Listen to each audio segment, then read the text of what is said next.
Jadi saya ingin mencadangkan supaya kita perlu menubuhkan satu suruhanjaya diraja RCI untuk kita menyiasat laporan kedua-dua laporan ini. Ya, suruhanjaya siasatan diraja ini perlu diadakan untuk kita membersihkan nama SPRM.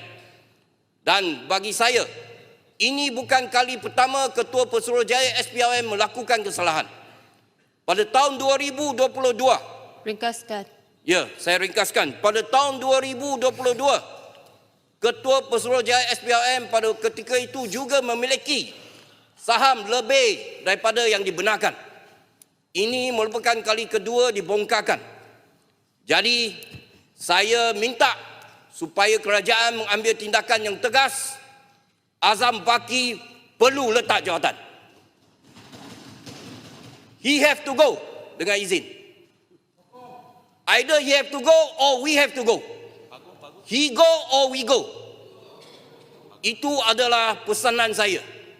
Kerana sekiranya kita membenarkan beliau terus memegang jawatan Ketua Pesuruhjaya SPRM, pilihan raya akan datang, pengundi akan hukum kita. Masa sudah tamat. Saya harap